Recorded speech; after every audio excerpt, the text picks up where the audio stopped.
Welcome everyone, my name is Rigel and this is the second part of my comprehensive review of the November window of the FIFA World Cup qualifiers.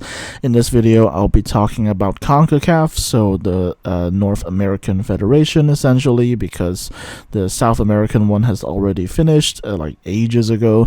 So yeah, we are going to talk about the qualifiers from North America, from CONCACAF. Well, it's not really North America, but it's North America, kind of Central America, and also the Caribbean and kind of Caribbean adjacent countries that we're going to talk about here. And you'll notice on the screen here I've only got the matches from October shown here because I want to talk about them kind of 2 by 2, although ultimately it really doesn't matter that much. But yeah, I've got this, and I've also got a few other pages pulled up. But yeah, so let's start with the first two. That's already kind of gone out the window, but right. The first one, we had Suriname versus El Salvador. Now, for this match, I actually want to show you very quickly about what the lineup was. You can see here, the goalkeeper is a person named Etienne Vaesen. Now, remember that name. We'll come back to him. But they destroyed El Salvador with a 4-0 victory. This was great for them because, this really helped increase their goal difference. So it essentially created a situation where if they had won the game against Guatemala, that meant that even if Panama had won the game against, I think it was El Salvador actually, even if Panama had won the match against El Salvador, they would have to beat them by a whole lot more goals to cover the goal difference created by Suriname. So everything was looking great for Suriname in this moment. It was also looking great for Curaçao, who had gone to Bermuda and destroyed them 7-0. And this was great because in the previous match against Bermuda, actually, was it? Did they go to Bermuda? I can't remember if this was a home game or not. Anyways, it doesn't really matter. They destroyed Bermuda 7-0, which is absolutely massive. And it was good news as well because in the previous match against Bermuda, they only barely scraped a 3-2 victory. They actually went up 2-0, I think. And then Bermuda scored twice. And then Curaçao managed to pull out another goal to prevent themselves from losing or drawing to Bermuda of all countries. So, yeah, Curaçao managed to destroy Bermuda in this game, which was great for them. And then we had this match. Now, this is very important as well. Now, Trinidad and Tobago are essentially the only side in the Caribbean that has ever gone to the World Cup. I think it certainly was the smallest country to do so at the time. I think it was 2008 or something like that. But they have World Cup pedigree, as people say, and they weren't necessarily considered to be favorites in this group, though, despite everything that happened with that. But they are still skilled enough to give the actual frontrunners a run for their money, or at least to maybe prevent them from having the win so easily. Now you can see here, this was a month ago. We also had Curaçao play against Trinidad and Tobago, and then ended 1-1. So this happened again for Jamaica, and this was significant because at that point, Curaçao had now jumped ahead of Trinidad, of Jamaica actually. They were, I think, 1 point ahead, 1 or 2 points ahead. And in any case, because of that win, because of this resounding 7-0 destruction, Curaçao were now ahead of Jamaica because Jamaica failed to get 3 points off of Trinidad and Tobago. So for this time being, Curaçao were ahead, but Jamaica could still win against Curaçao and still take the top spot in the end. Now, we know that didn't happen, but let's get to the match when we get there, right? For now, let's go back to Group A with Guatemala versus Panama. Now, this was not an easy game for either team, really, even for Panama. because you can see here Guatemala were actually tied with Panama for a good amount of time, but in the end you can see here Fajardo managed to get another goal against Guatemala in the 78th minute, and that was the match. And also 2 goals from Waterman, which I feel like is a pretty funny surname for a Panamanian, but what do I know, right? Anyways, this was, I think, played in Guatemala. I'm not 100% sure, but this sets up for a next game that happened from the perspective of Guatemala that we're going to talk about. This was a 3-2 from Panama against Guatemala, but they managed to pull through and they managed to win. So that was the game against Guatemala from Panama. And then after that, we had Nicaragua beat Honduras 2-0. What the hell was this? Like, Honduras was leading the group. They were like, I think 1 point or 2 points ahead of Haiti at this point. And Nicaragua were firmly the second worst team in the 12 teams that we had at this stage in the CONCACAF qualifiers. The worst one, of course, being Bermuda.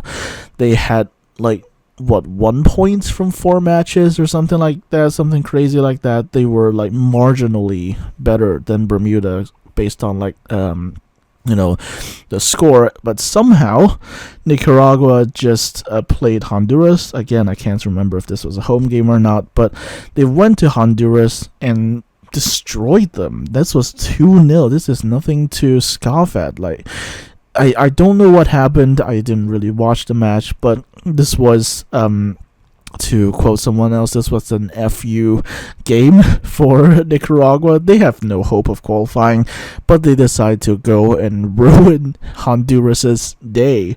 And it would turn out to be really important because not far away, Haiti beat Costa Rica 1-0, and because of all of that, Haiti was suddenly ahead in the rankings. They had overtaken Honduras because Honduras failed to beat Nicaragua, but Haiti had just beaten Costa Rica 1-0, which you need to remember, Costa Rica are another team with World Cup pedigree, so they've been to the World Cup, but Haiti had just beaten them 1-0, and this will be important later on. So we move on to the final match day. First we had, not really first, I think all the games happened at the same time, which was insane for me to watch, but from here, the first game we have on the list here is Jamaica versus Curaçao, and this took place in Kingston. It was really, really crowded. Obviously, it was a home game for Jamaica. This was in Kingston, the capital of Jamaica, and it was so crowded that not only was the stadium itself fully booked out, there were people climbing up onto the walls just to watch the match. It was that important to the Jamaicans because the Jamaicans, of course, have not been to the World Cup since 1998, and they wanted to finally claim that prize again now that the format has been expanded, and also the hosts were also happening to be the powerhouses of CONCACAF, so they didn't need to qualify. So this theoretically left a gap for the expected countries from CONCACAF to go through, like Jamaica, for example, who's been to the final of the World Cup, not the World Cup, Jesus Christ, they've been to the final of the Gold Cup 4 times apparently, but they have never won it, at least not in recent memory. They were always losing it to like Mexico or the US or something like that, so this was Jamaica's perfect chance to go to the World Cup. And they bottled it. And, someone else who's more acquainted with CONCACAF than myself said that this was just part of essentially Jamaica doing what it does best, which is bottling it, absolutely bottling it. If you don't know that term, basically it's originally a British term, but often I've heard it's actually pretty common in football circles by Brits and non-Brits alike. Even Americans use this word apparently, but bottling essentially means to just throw away a victory. And Jamaica were so close. They just needed to win against Curaçao at home in front of a massive home crowd. And it could have just been a 1-0. That would have been enough to send Jamaica to the World Cup. And they failed. Now, this was, to quote Zealandism, this was probably the most entertaining 0-0 match you will ever see. I don't think they have it here. You have some stats and stuff like that, but these are just standings. But if you didn't watch the match, I highly recommend you go and see at least like a highlights or something. The Jamaicans, they hit the goalpost of the Curaçaoan goal 3 times, and no actual goals were put in, except for one that was ruled offside. And on the Curaçaoan side, they were sending attacks all over the place, and they also had a goal that was ruled offside. So this was a really crazy match. But at the end of it, this meant effectively that Jamaica, across 2 matches, could not beat Curaçao. The first one was in Willemstad. It was a home game for Curaçao, and they beat Jamaica 2-0. And when Curaçao came to Jamaica, came to Kingston to essentially just hold on to their ranking, hold on to their leading position, they managed to do it. It was a 0-0, but again, if you watch the highlights, if you watch maybe some extended highlights or something, this will be the most entertaining 0-0 match you will ever see. This was 2 teams at just full force trying to attack whichever way they could, but in the end, Jamaica failed to beat Curaçao across 2 games. It ended 0-0, and Curaçao becomes the smallest country ever to qualify for the World Cup, having scored 1 more point than Jamaica in the final match, in the final standings, that is.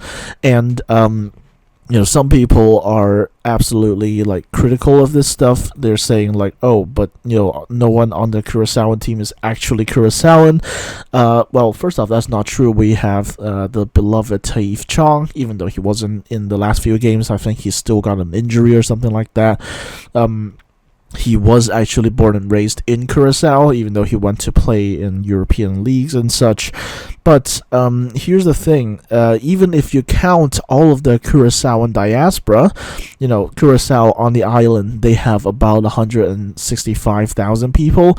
They have around the same amount of people, diaspora in the Netherlands. So if you combine these two, they are still the smallest country by population to debut at the World Cup. And here's the thing, a lot of Curaçaoan players, or at least like Dutch players of Curaçaoan descent, they can't even play for Curaçao because they've played too many games for the Netherlands effectively. And even with Taif Chong not present, we still had a lot of pretty good... Why am I saying we? I'm not from Curaçao. Curaçao still had a pretty stacked lineup of attackers. We had Kenji Gore, who's actually the son of the assistant coach for the Curaçaoan team, because the actual main coach, Dick Advocat, actually had to go back to the Netherlands because I think I heard somewhere that like there was some like health issue with his wife or something like that. That was what I heard anyway. I don't know if that's actually true, but he had to go back to the Netherlands like 2 days before the match for like personal reasons.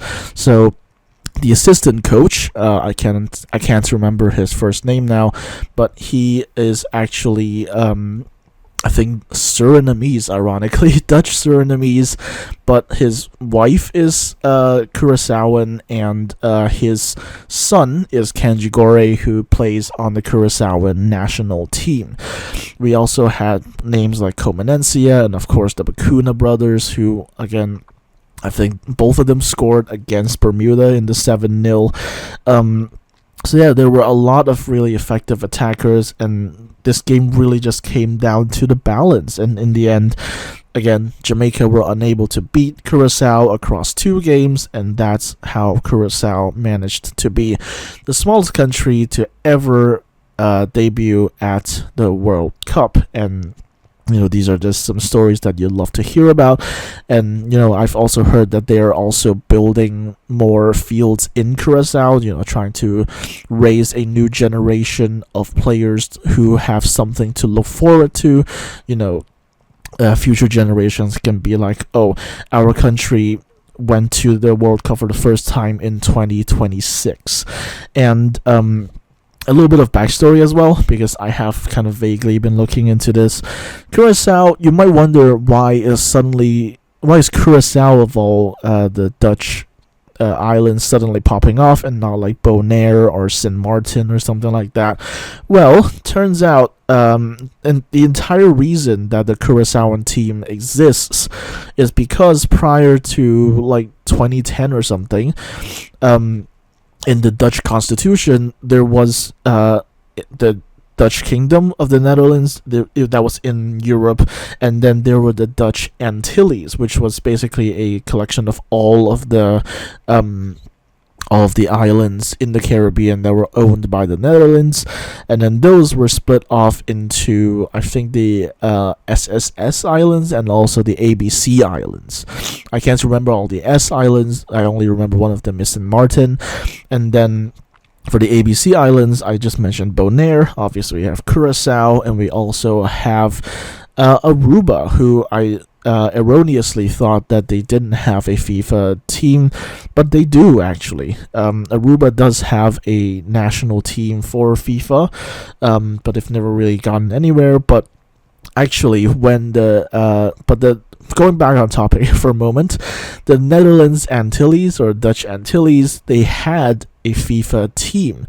FIFA countries, quote unquote, are different from sovereign states because you can have non-sovereign states like Scotland, like Wales, participating in FIFA as well. And this is part of a broader conversation because we have had some other non-national teams that and non-FIFA teams that have been actually pretty damn good on their own right.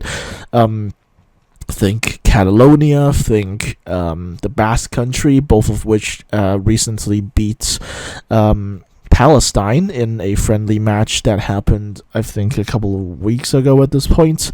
But the teams that come from like Catalonia and Basque Country, they aren't in FIFA, even though Scotland, Wales, etc., they are. And all of this is just part of a wider conversation about what do you count as a country. And in this case, Curaçao was actually confirmed to be like the official quote-unquote successor state of the Netherlands Antilles in FIFA, so that's why they got to take that spot. And mind you, when they started out, they were as bad as Aruba are now. Aruba are like 160 something in FIFA, I think, but over the last 10 years or so, they've steadily improved on their squad. They've obviously, like I said, looked at getting their diaspora back to serve their own country, if you will. And they've also been building pitches across the island to encourage maybe more younger Curaçaoans to look into football. I've been following some American channels that talk about soccer, and they say that Curaçao actually produces quite a lot of high quality baseball players into the league in America. I think is it MLB? I don't even know. I don't follow baseball at all, but apparently Curaçao produces some good players for baseball in the MLB, and I guess now with this they can start looking at, maybe we can start exploring soccer as well, or football as well. So this was a very massive event for Curaçao. I could go on forever about what it means to people from Curaçao and people of Curaçaoan descent in the Netherlands, but I'm gonna leave it there for now. Let's move on to the next match, where we had Panama destroy El Salvador 3-0. This was expected of them. When Suriname was able to put 4 against them, it would be surprising to expect that Panama couldn't put 3 upon them. So now, what you would expect is for Suriname to beat Guatemala, and everything will be hunky-dory, and Suriname will be going to the World Cup. right? Well, we wouldn't get that answer yet because it's not on the screen, but then we had the two games that sent Haiti to the World Cup. Now, we had Costa Rica play versus Honduras. Now, this was a game where both sides are desperate to go to the World Cup. I think if we kind of enumerate the possibilities here, for Costa Rica, if they had won this match and Haiti had not gotten... hold on, let me do the math myself. If Costa Rica won this match and Haiti had drawn... if Haiti had not gotten any points off of Nicaragua, then Costa Rica would be going to the World Cup, because Costa Rica were on 9 and Haiti were on 11. Sorry, I'm getting that confused with the match prior to this. Sorry. Costa Rica, I think, were just basically out. I'll be honest. I'm thinking about this now.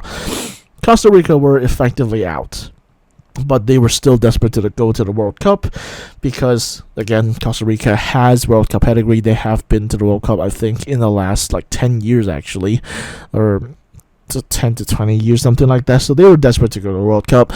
Honduras were leading the group and then suddenly got just destroyed by Nicaragua, of all countries. So they were desperate to get their own back and hopefully qualify for a World Cup outright instead of having to go to some sort of playoff or something. Now, over in Curaçao, actually, because remember, Curaçao was playing in Kingston, so the pitch in Curaçao was free. Haiti was playing against Nicaragua in Curaçao, and they destroyed them 2-0, which was frankly expected of them after, if we go back a little bit further, 3-0 against Nicaragua in a Nicaraguan home game where it was raining like crazy. So Haiti beating Nicaragua was absolutely expected, and they had done all that they could, and it was effectively now down to Costa Rica and Honduras to determine Haiti's fate, effectively. Because if Honduras had won this match, they would be back ahead of Haiti, even if Haiti had won this game against Nicaragua, which of course they did.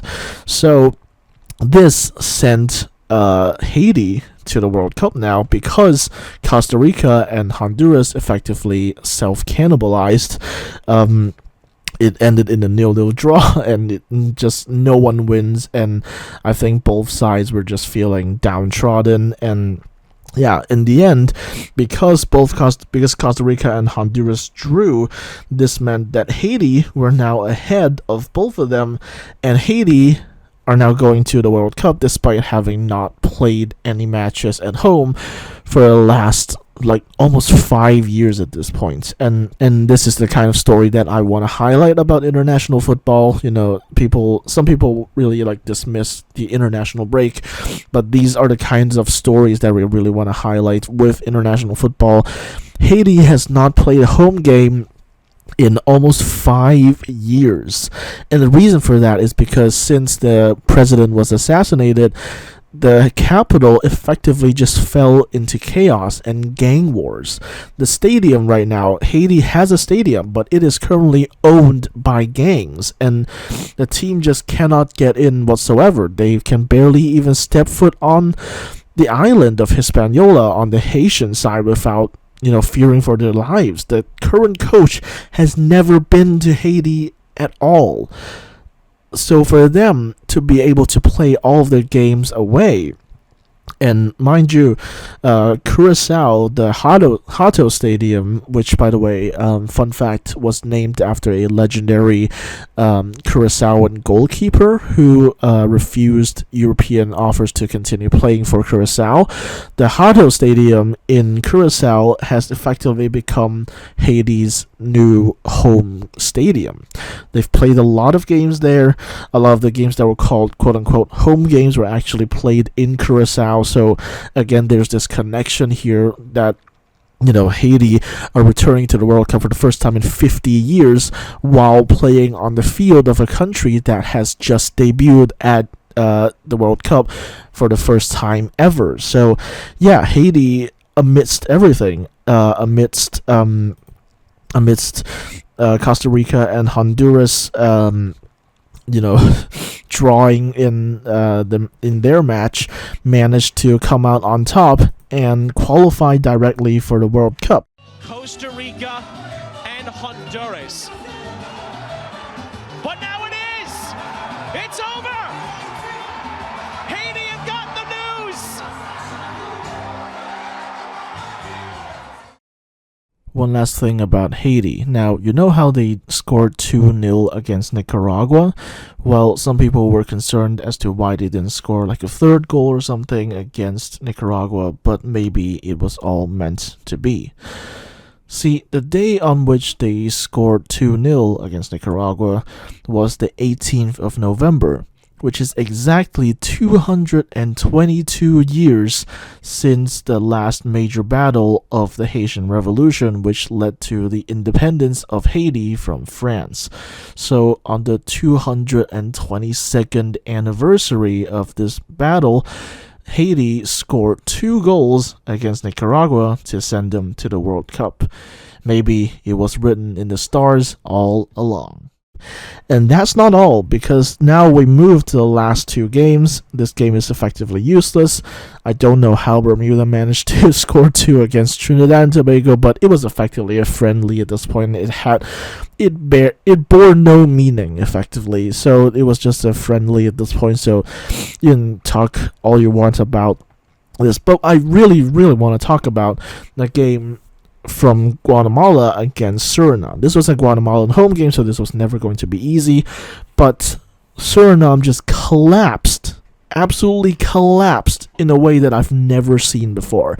And people have made all sorts of theories about why and how this happened, but I think I have the answer. Now, if we look at their squad here, this is the Wikipedia for the Surinamese national football team.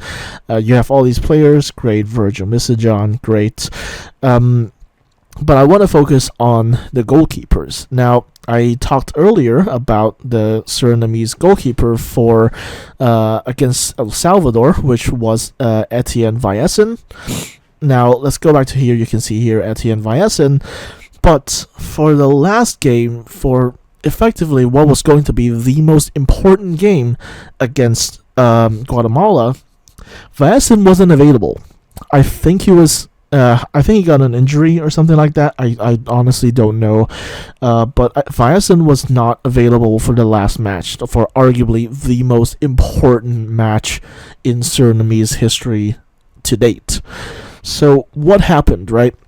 Etienne Viassen was not available. So who did they get? They got Werner Hahn. Werner Hahn, you can see here, the goalkeeper for Suriname. And look, I don't want to be blaming the failures of a team on one singular player, but I watched another YouTuber who's much more knowledgeable about CONCACAF than I am, and he said that Viassen was the best goalkeeper of the entire 12 teams that we had participating in CONCACAF qualifiers up to this point. He was regarded as the best goalkeeper of all 12 teams, Etienne Viassen. But he wasn't available for his last match. I think he was off sick, probably. So Guatemala destroyed them. Again, I don't want to be blaming the failures of the country and of the team on one singular goalkeeper, and I'm guessing Werner Hahn didn't have that much experience playing for Suriname on a national level, or at least he was clearly not, at least in this match, not as good as Viassen, but it just kind of fell apart. And perhaps there's a reason why Viassen is such a good goalkeeper, and that was perhaps kind of the straw on the camel's back that broke the Surinamese team. They just looked completely defeated because Viassen was just such a good goalkeeper that replacing him by anyone else, even if it was someone who has played more caps than Viassen, it still proved to be disastrous. And I think, to me at least, that is my best explanation of why and how Suriname managed to just absolutely bottle this on the last match of the entire tournament. But here's the thing. They've scored Guatemala. They scored 3 against Suriname, and in part that's because they didn't have Viesen. Sure, fine. But then in the 93rd minute, there was an own goal. I think it was a corner from on the Guatemalan side, and there was an own goal that was kind of headed into the Guatemalan goal by one of their own players. This was, you can see there, it says OG, that means own goal, and no one knew at the time. And I saw someone say that when the full-time whistle was blown, both teams fell to the ground. Because neither of them were going to qualify, but neither of them seemingly also realized that own goal had inadvertently saved Suriname. Now, we've got the playoff thing, and basically what we're looking at here is goal difference and things to...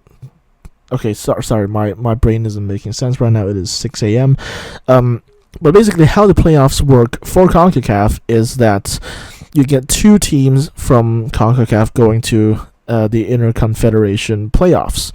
And to select those 2 teams, they will be the best of the 3 second place teams.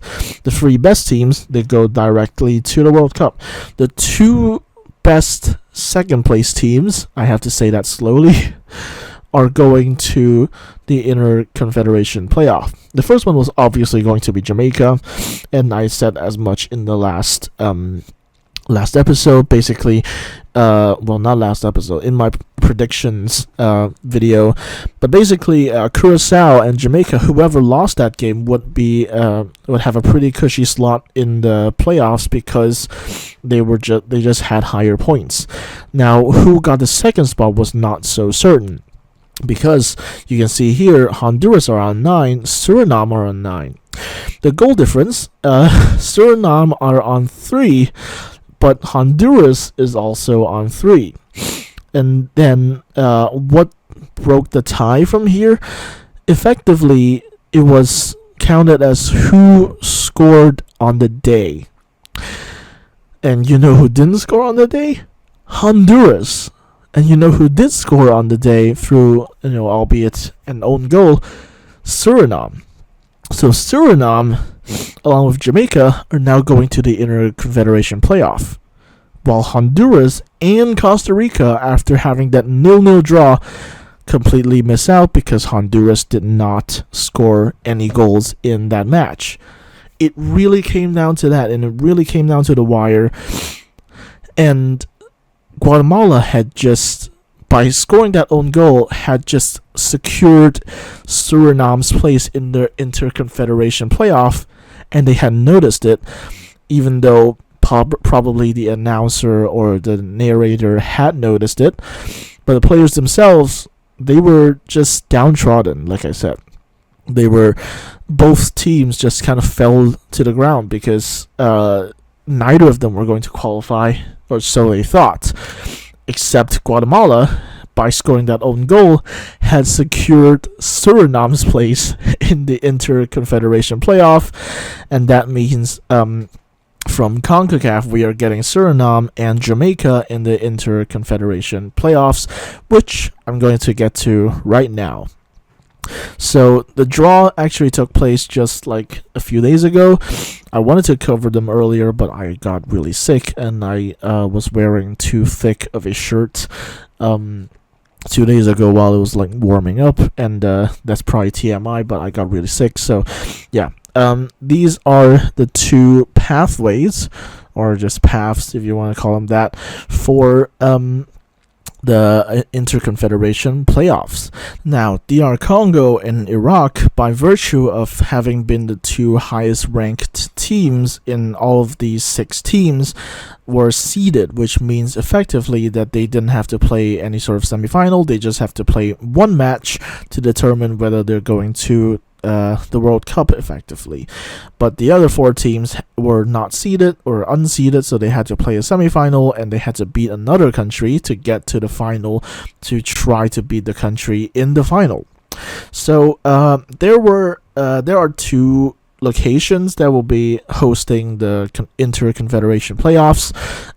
One is Guadalajara and one is Monterrey. Both games are taking place in Mexico, so it's a neutral site for all 6 teams involved. But let's look at the first pathway, where we have New Caledonia versus Jamaica. I mean, good luck, New Caledonia, but I'm pretty sure you're not going to make it. So Jamaica will probably advance to the final, where they have to face DR Congo. And I mean, I've watched both teams play at this point, and yeah, no, DR Congo are absolutely steamrolling this group. So congratulations to DR Congo for advancing to the World Cup. You know, you survived a penalty shootout against Nigeria, and now you're going to the World Cup. By the way, if you're wondering what Zapopan is a place that's near to Guadalajara. You can see here part of the Guadalajara metropolitan area, and it is a stadium in Zapopan in Guadalajara. So this is also important, by the way, because Guadalajara is, I think, about 1,000 kilometers above sea level or something like that. So it's actually relatively more elevated compared to Monterrey, and that's where we're going next. So Monterrey, well, this says Guadalupe, but it's a surrounding municipality in the greater Monterrey metropolitan area. So this is happening in Monterrey, and then we have Bolivia versus Suriname. Now, Bolivia, if you didn't know, is a country that is very high in altitude. In fact, their national stadium is called El Alto, which means the tall or the high, and it is like 3,000 something kilometers above sea level. And a lot of teams struggle when they go there to play a Bolivian home game because they can't adjust to the altitude effectively. And so this would be a pretty big advantage for them if they got Guadalajara, because Guadalajara is also kind of elevated, although not anywhere near the extent of Bolivia or La Paz or anything like that. But Bolivia are not playing in Guadalajara. They are playing in Monterrey, which is much lower in elevation, and they are playing against Suriname. And what we know is that Bolivia, when they play away games, they don't tend to do very well.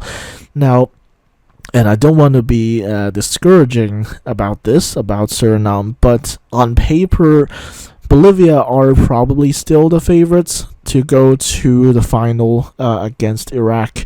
But I think in the final, Iraq will win against Bolivia because from the sounds of it, Bolivia just aren't that great outside of El Alto. So, yeah, I would predict actually the 2 seeded teams will actually win their respective paths. And congratulations to DR Congo and Iraq for going to the World Cup for the first time in ages. I don't actually know how many years it is for Iraq, but for DR Congo, it's for the first time in 50 years as well. Incidentally, the same as Haiti, because in 1974, the DR Congo was called Zaire, and at that point, they got to the World Cup and pretty much lost terribly.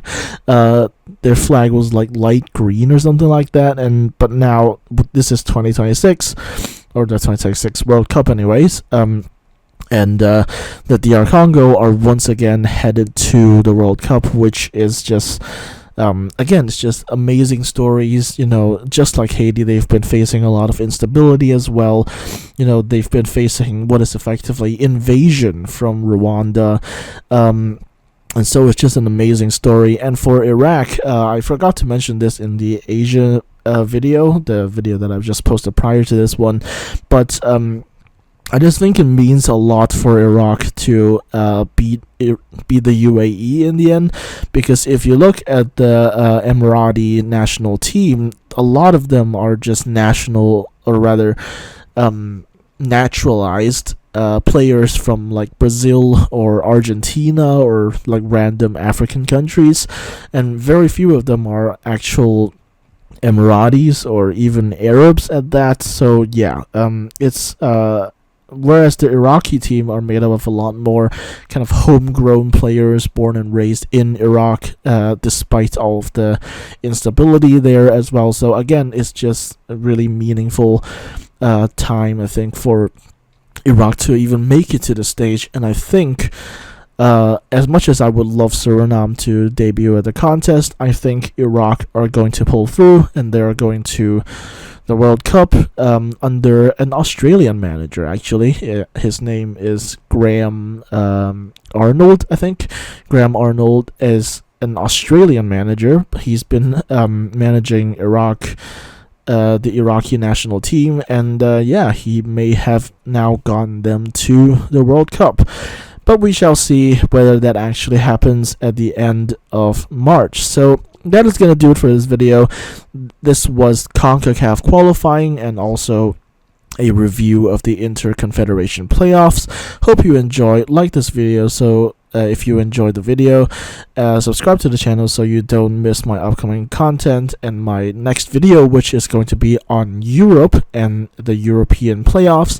And I'll see you next time.